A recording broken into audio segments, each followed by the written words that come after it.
ஓ 9:30 மணிக்கு ரிலீஸ் பண்ணுறீங்க ப்ரோமோவை 9 மணிக்கு நானே போய் சரி இன்றைக்கி சண்டேவாக இருக்குது ஏதாவது சிக்கன் மட்டன் எதனா வாங்கி வீட்டுக்கு கொடுத்துட்டு இருப்போன்னு பார்த்து நானும் வெயிட் பண்ணுறாங்க 9லேருந்து 9:30 மணி ஆகிடுச்சிங்க.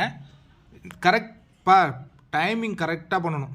சரி இது என்ன டிஆர் கெட்டப்பில் வந்திருக்காரா விஜய் சேதுபதி? ஏன்னா எல்லோரும் ஒரு வேஷம் போட்டாங்களே, நான் டிஆர் கெட்டப் போட்டுணும் அப்படி தான் எனக்கு பார்த்தா தெரியுதுங்க.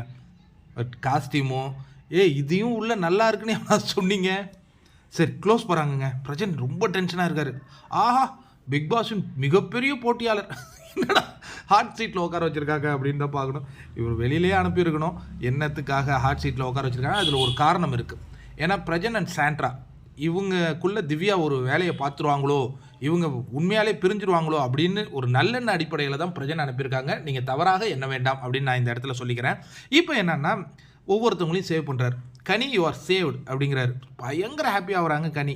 அதுக்கப்புறம் விக்ரம் அண்ட் பாரு சேவ்டு அப்படின்னோடனே இவங்க 2 பேரும் கட்டி பிடிச்சிக்கிட்டு அந்த இன்பத்தை வெளிக்காட்டும் பங்கு நல்லாயிருக்கு. ஏன்னா அதில் விஜய் சேதுபதி ஒரு வார்த்தையை சொல்கிறாரு, நீங்கள் இருவரும் ஃபினாலே வரையும் இப்படி வரணும் அப்படின்னு சொல்லியிருக்காரு. அதனால் அவங்களுக்கு தெரிஞ்சு போச்சு வின்னர் ரன்னரு.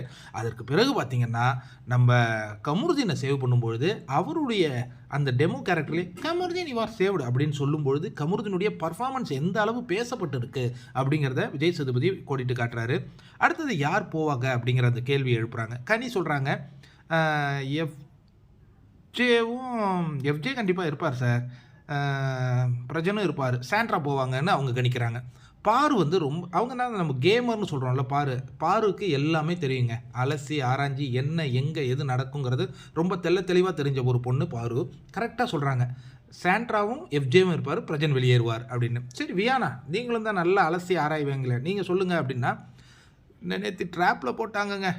நான் ஒருத்தனுக்கு ட்ராப்பு போட்டேன், எஃப்ஜே அவன் வெளில போன சந்தோஷமாக தான் இருக்கும். அடப்பாவி அந்த கிரிஞ்சு பண்ணதெல்லாம் எஃப்ஜேவை தூக்குறதுக்கு தானே வியானா. அவங்க என்ன சொல்கிறாங்கன்னா பிரஜனும் சாண்ட்ராவும் இருப்பாங்க, எஃப்ஜே கிளம்புவார் அப்படிங்கிற மாதிரி வியானா சொல்கிறாங்க. இந்த வார்த்தையை கேட்ட உடனே மனம் உடையிறாருங்க எஃப்ஜே. அடப்பாவமே உன் கூட உட்காந்து நைட்டு ஃபுல்லாக பேசிக்கிட்டு இருந்தேனே, நான் வெளில போகணும்னு சொல்கிறியே அப்படிங்கிற மாதிரி மனசுக்குள்ளே நினச்சிக்கிட்டார். எனவே ரொம்ப அற்புதமான ஒரு எவிக்ஷன் ப்ராசஸ். பிரஜன் வெளியேறுகிறார். பிரஜன் வெளியேறியதுக்கு பிறகு கதறல் யார்கிட்ட இருந்து வழக்கம் போல் நம்ம சாண்ட்ரா கிட்ட தான். ஆனால் போன முறை இருந்த அந்த அளவு ஃபோர்ஸ் இல்லையா, இந்த முறை கொஞ்சம் மைல்டாக கதறி இருக்காங்க.